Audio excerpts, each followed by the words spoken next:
Hello, welcome to Soulprint Intuitive Tarot for March 8th. So today I wanted to do two quick readings, one on Ukraine and one on Trump. But before I start, I just want to take a moment to really sincerely thank all of my subscribers. To the new subscribers, thank you so much for finding Soulprint, and we hope that you enjoy the Soulprint experience. And for my established ones, as you know, I just adore you. The comments are brilliant. The donations humble me every single time, so I thank you very, very much for those. Um, this channel is just taking its own sweet time growing, but you know what? I'm really okay with that because I strongly feel that the people who are going to benefit from finding the Soulprint channels are the ones who should be attracted to it. And so I'm very grateful for each and every one of you, for you watching, subscribing, commenting. Please, if you have not done so, hit the notification bell, because even though I'm fairly consistent about when I release videos, typically on Tuesday and Friday, and then of course the crystal readings on Saturday. But with everything going on in the world, I have been sort of popping out videos here and there randomly. So, if you would like to make sure you don't miss any, just hit that notification bell and the word all. Okay, so let's take a look. I don't know, let's take a look at Trump first. So he's had a lot of bad press lately. Things aren't going so well for him. I mean, aside from the whole Alvin Bragg thing and the investigation into alleged criminal activity of the Trump organization. And that, I don't know, that one still feels very up in the air to me. It doesn't feel like a done deal, but we shall see. But he's getting a lot of bad press because of statements that he has previously made and recently made about Putin and how much he thinks the guy's brilliant. And of course he loves him. And they're the best of friends, absolutely the best of friends. And so I want to take a look at what's going on with him, because it very definitely feels that there's a wee little bit of a slippery slope. So let's see how he's doing. All of those, I guess, subpoenas went out from the January 6th committee regarding, what was it, 13? Hello? 13 or 14 GOP members who, were in communication or had some connection with Trump regarding January 6th. So again, that is not going to be great for him, right? I mean, they're going to fight and they're going to argue. And meanwhile, the January 6th committee is doing the listen up. You were involved in like a criminal conspiracy. So you don't get to have attorney-client privilege when you're plotting a crime. So we'll see. But let's take a look at just how he's doing. Whoopsie. Okay, so the Five of Cups is flying out. So clearly he is focusing on what he has lost. Okay. Because frankly, the pile of what he has lost is so much bigger than the pile of what he has gained. Okay.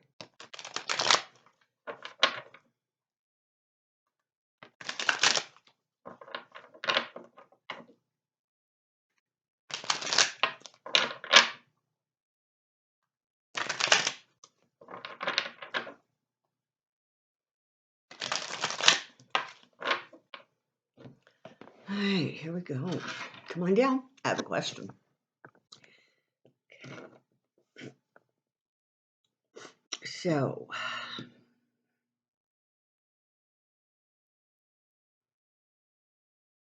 Trump current state. Trump current state. Trump current state. Oh, for all of you who sent in your yes/no responses from the pendulum from the last reading, thank you so much. I actually managed to remember to bring my pendulum, so if I have any questions, I'll I'll throw them out at the end of the video, I think. So here we go. So that whole communication company of his, that didn't kind of bombed, second attempt out, didn't go well.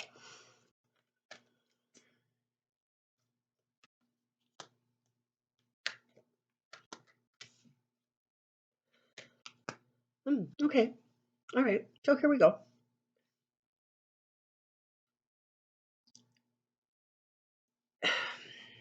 The words that Trump has spoken, speaks, and will speak are sort of coming together. They're almost like conflating, and they're creating a narrative that is really putting him in a light that is not flattering. I mean, aside from the real, um, bum sniffers, um, e- even the GOP are backing away and going, no, no, no. We don't sit around telling Putin he's brilliant, and we don't sort of say, well, why not? Why can't he do what he's doing? And so there's sort of that, um, you know, kind of pulling away from him. He is becoming so toxic, and the judgments around him are becoming quicker and a little bit more severe. And so, again, it's not going to happen overnight. It's not going to be like a tidal wave, but going forward, you're going to continue to see GOP members starting to pull away from some of the Trump political views and attitudes. So, what now? So, kind of where he's at right now is it's funny because he's almost like feeling a little bit melancholy. So this is like, I had such a great life before, and I could do what I wanted and say what I wanted, and I could frankly get away with what I wanted. I wonder if I should have stayed there. To which, 60% of the world is screaming a resounding yes. But what motivated him was greed. It was not only greed represented by the card of the devil, but it was greed about what he could steal, what he could bully, what he could push to the limit, and get, frankly, as much as he could possibly get. And so, on the one hand, there's this sense of, wow, I really opened up a can of worms. On the other hand, there is a recognition that he just couldn't let the opportunity to go by. And the thing is, remember, he never expected to win, contrary to whatever he says now. He never expected to win. So for him, this was the greatest, advertising gimmick in the world. As it got closer and closer, and then when he ultimately won, that was where this light bulb went off in his head. And he was like, wow, can you imagine literally how much stuff I can stuff into my own pockets? And he sort of hit the floor running there. Okay. So right now I'm seeing that there's an issue with what he says, and he's feeling the support pulling away. There was a video released, I don't know, sometimes last week, and it was a friend of Trump's who was on sitting kind of in, I don't know, like a living room or something, with a group of people. And he was talking to Trump, and he had Trump on speakerphone, but somebody else was recording it. And that recording got released, like, and he was on and on about Putin and what great friends they were, and how he really doesn't think what he did is so bad. And like that kind of stuff is really, really going to start having an impact in terms of more and more negative exposure. How's he doing? Okay, well, so not so great. Okay, not so great. Um, there's a lot of high, intense emotions, and it is like angry emotion. There's a sense of ruthlessness. There is a sense of rage. There's that sense of, listen, my world isn't stable. and I don't like that feeling. And so I'm going, doubling down, tripling down. That's the energy. He is not feeling well. I don't know what is going on with him. I'm not going to start, thinking it could be this or that, but he is not physically in a good place. And that's physically. Emotionally and mentally, I think it's also rocky. Certainly, his emotions are all over left field. But there really is, I don't know, he's not doing well health wise.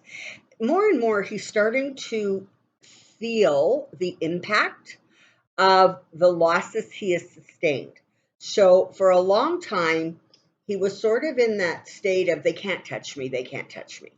And now it's not, this is the thing, it's never going to be, and in my opinion, was never going to be federal crimes that got him. It was going to be civil and state crimes that did him in. Because I, as much as this is going to infuriate some of you to hear, on just a basic sort of fundamental level, there isn't a huge appetite to throw a former president into jail. I know you all want that. I think he would look horrendous in an orange jumpsuit, and I wouldn't mind seeing it. But the point is that it is, at least there's something just a little softer, I guess, about going after him civilly. And listen, the thing is, civilly is where it's going to hurt him the most because he's all about money. Always has been. That's all he cares about. And so, even let's say, even if he got convicted of a federal crime, and of course, there's still Georgia out there, and I think interfering in the election is federal, maybe, but it's coming out of the state of Georgia. Anyways, I'm not sure. But, anyways, the point is, um, even if he went before a jury for federal crimes and he got convicted, when it came right down to it, he would not end up serving time. I don't believe in jail. There would be house arrest, there would be long probation periods, but the image and the energy connected to throwing such a recent president into jail just screams banana republic. And that is just not a place that overall, sort of the powers that be want to go, because it really, the country is unstable enough. And the last thing they need is to set any sort of a precedent where, well, if we don't like what you did, you're going to jail. Because you know what? Even though he may be guilty of A, B, C, D, what's to say the next president who gets thrown in jail was just guilty of not agreeing with his opponent? Okay? Let's only look to Russia to see how that ends. Okay? So understand, it's always going to be the civil suits, the money suits that are going to bring him down. And right now, he can't depend on some of the sort of the people that he could depend on in Washington and higher places of power. He can't depend on them anymore. They're starting to turn their back, and his words are so toxic that people are simply moving past. They're moving away from what he says. So make no mistake, the whole brag thing, as it stands now, and again, we're not exactly sure how it stands, but for right now, he's celebrating, he's happy, but it's not being offset by all of the really, really bad news and bad publicity he's been getting. So overall, as I step into Trump's energy, there's a sense of, this is the problem with him, right? He never knows when to shut up. So whenever he feels threatened, whenever he's trying to sort of steer things into a calmer place, he opens that mouth of his and digs himself in deeper. And that has been and will continue to be the ongoing pattern. As I step into his energy, I am getting a lot of frustration.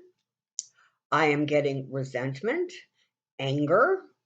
I am getting huge feelings of betrayal and trying to figure out how to go after all the people he thinks have betrayed him. He is going to, I'm being told energetically that he is going to sustain a significant blow. And I don't know where it's coming from, but it feels like somebody within the circle, I'm getting a male energy, but it's going to testify to something, or something is going to come out that is going to really, really set him back on his butt. So I'm not sure, but I'm just randomly, I'm going to say it's going to happen sometimes in March. You know what they say, beware the Ides of March. So, but it feels as if there's a real like body slam coming to him.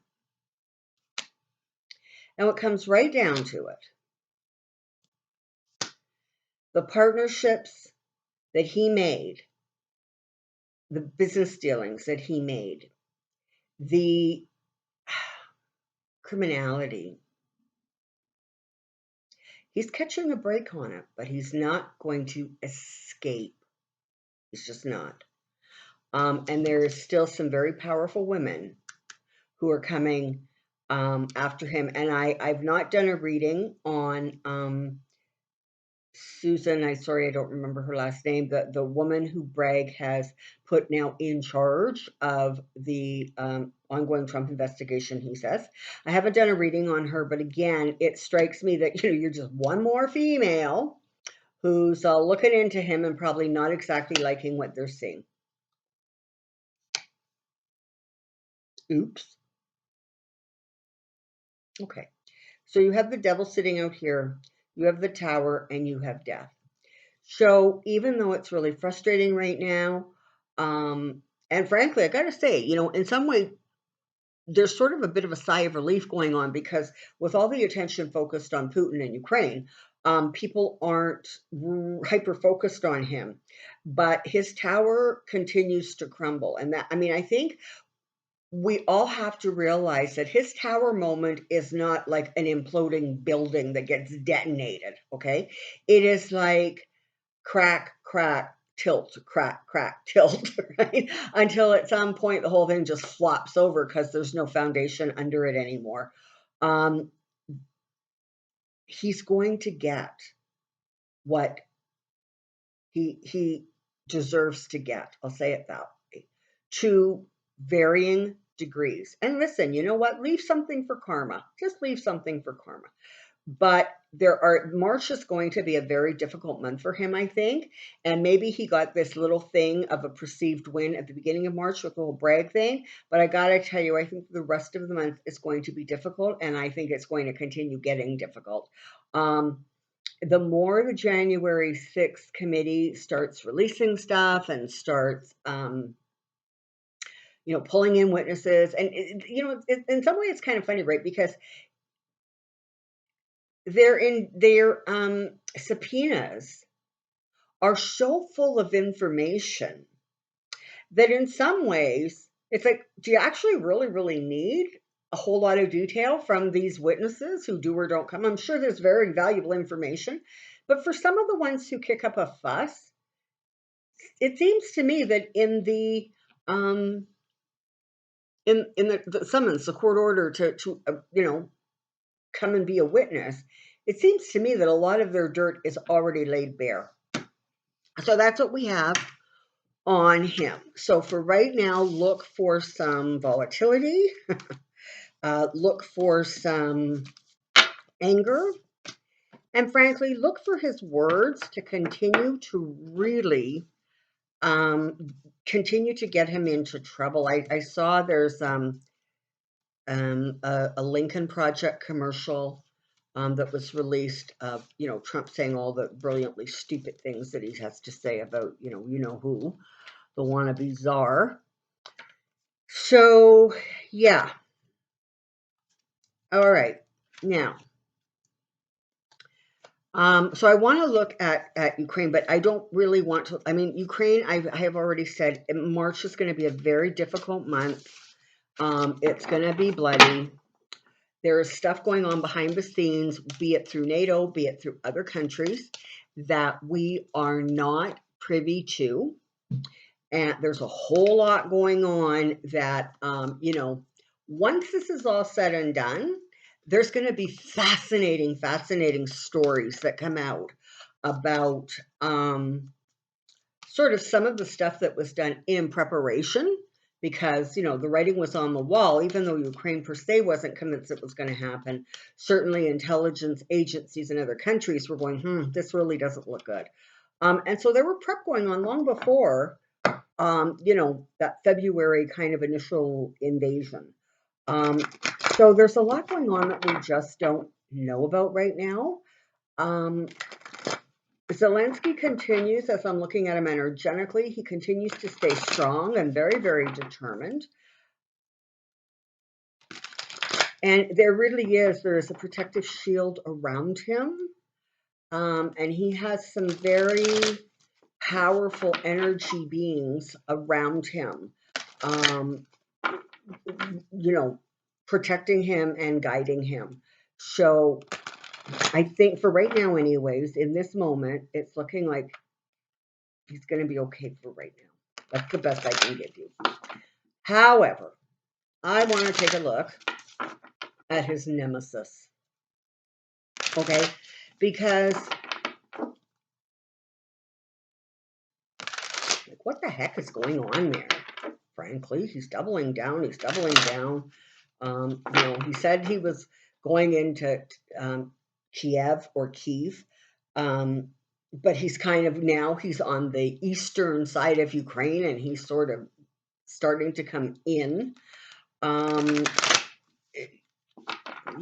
guess it's considered that perhaps Moldova might be the next area that he tries to take over. So we'll see about that. So let's just take a look and see what the heck's going on with him. Oh, I have to tell you. So I was talking to somebody yesterday, and they were telling me that there is a fairly significant rumor that is circulating that the wannabe czar may have bowel cancer of the bowels. And that is, or could be, part of what is triggering this sort of manic need for a legacy. Apparently, and again, this is certainly not documented anywhere, but what is a story about a journalist, I believe it was, or somebody from his inner circle maybe, who had said that, that's what's going on with him. And apparently he was shot. I guess Putin didn't like people talking about his health. So I don't know if that's true, but certainly when you step into his energy, he's not well. And of course, that kind of moon face that he's got, apparently, I don't know because I'm not a medical person, but apparently it is a pretty good indicator of steroids, which of course is one of the things that they're going to use to treat him. So that's all I know about that, but it is an interesting tidbit. Let's take a look at him, shall we? See what's going on in that kind of wacky world he lives in. Come back down. One more shuffle.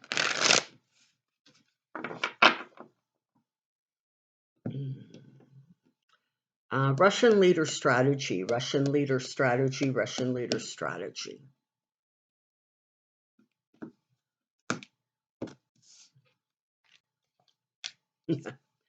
Okay, so that's really good news. The two cards that remained, did not want to flip, were the World and the Chariot. So literally, this is confirmation that the world is watching, the world is paying attention, the world is doing what it needs to do to try to get this situation contained, bring it under control, and they are moving forward in ways that we don't know.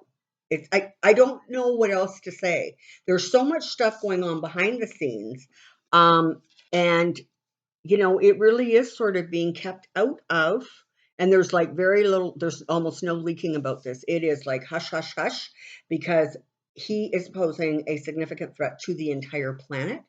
And so the stuff that is going on is not being taken lightly. It is, and it is being designed to have the greatest short term and long term impact in terms of slowing him down. Let's see how he's doing. Oh, yeah, he's all about stealing land, right? He's all about creating this united Russia. And apparently, it's just not, that part of the continent he wants. He wants a Russian world. He wants the entire world to be like Russia. So he wants a world where one person rules it, and those who are in favor and sycophants of his strip all of the assets of the world, and everybody else is sort of not, not really necessary for anything except producing the work so that the money continues to flow. But beyond that, it doesn't seem that they have a whole lot of value. Um, so that's what's going on in his little head. But he's being impacted at this point. Make no mistake, he is being impacted by the sanctions. And there's a lot of, well, I don't know that the sanctions are doing any good. He's completely trashed the ruble. His stock market is, I don't even know if it's still up and operating, but it certainly crashed a time or two. His own assets are being seized. And frankly, so are the assets of those around him, the oligarchs, et cetera, et cetera. And this is the thing, that you have to remember. Um, who was it? Caesar, speaking of the Ides of March. It was those around him that attacked him and killed him. It wasn't somebody from outside of the inner circle. And so, somewhere in his fevered brain, there is an understanding and acknowledgement that these people are not going to take kindly to the kind of losses they are sustaining. So, he's starting to actually really feel the pressure of lost revenue and the pressure of the sanctions. My understanding is that today Putin is cutting something like 60 or 70% of incoming oil from Russia. He's stopping that. So these things are going to have huge and profound effects. Yeah, I'm sorry, he's really feeling the pinch. And you know what? He is, I kind of bewildered, shocked, stunned, can't believe it, that all the hard work that he did trying to weaken NATO, trying to bully other countries into towing the line in the sand that he drew, that he is being ignored, he is being disregarded, and all of his hard work, frankly, isn't paying off because his behavior and what he is doing has strengthened NATO, not weakened it. And when this is all said and done, you are going to have an expansion of NATO, not a reduction. And part of it is this: there is a sense that more and more you're seeing kind of the extremist component really make some serious wedges into global affairs and having a global impact. And the vast majority of the people are not good with this. They're not cool with it. And so the part of the reason that NATO was going to expand is because there's kind of like this, okay, wait a minute. The states had let's not even put words to what that president was. And now you have, this guy trying to go for the world domination. And what can be seen, and make no mistake, even though the Russian people are completely blinded to any news at this point, you know who knows damn well the praises that are being sort of reaped onto Zelensky's head and to the heads of Ukrainians sort of everywhere who are pulling together. Certainly the people in the Ukraine. And it's not only Ukrainians that are pulling together, it is everybody that is pulling together and says, you know what, you just don't take over a country of 44 million people and just think it's fine. It's not fine, and we're not going to put up with it.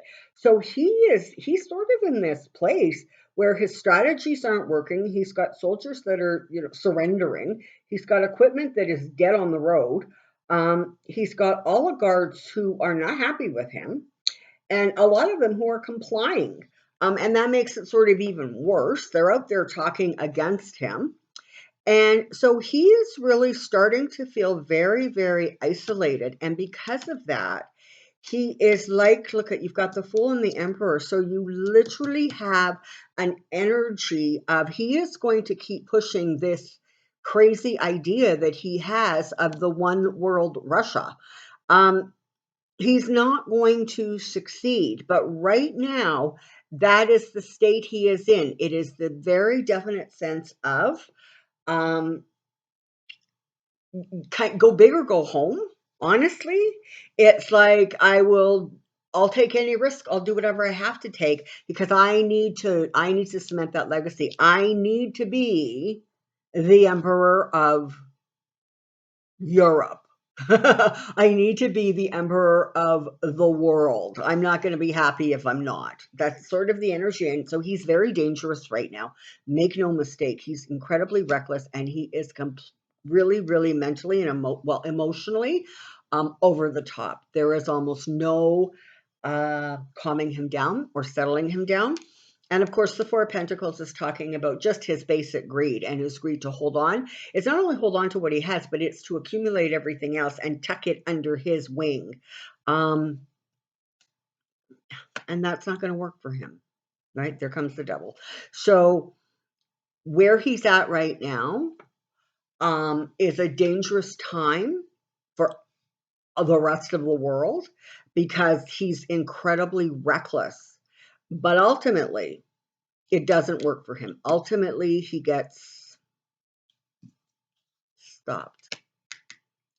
You've got the Eight of Cups. There is a sense. Now, it's a walking away. Is he going to walk away from Ukraine? Is he going to be forced to walk away? I don't know. Is he going to be forced to walk away from his own country? That I don't see happening. He is too entrenched in the Russian sort of mythology, if you want. So he would never walk away, but definitely he's losing ground. Yeah, he's not doing well. He's just not. He doesn't like being on the defensive. He doesn't like people saying, listen, your plan sucked and the military thing is a disaster. He don't like any of that. He doesn't like the fact that, his assets are being impacted. And understand with him, it is sort of, it's like 60% ego and 40% greed. Those are the two components that motivate him. Well, so you've got 60% greed, sorry, 60% ego, and that is being like going through a meat grinder. And you've got 40% greed, and those things are being impacted and seized. There you have it. He's probably not a very happy camper. Okay, so again, thank you so much for tuning in and supporting this channel. I'm eternally grateful. And I will see you later on in the week. Take good care, be well, and we'll see you soon. Bye-bye.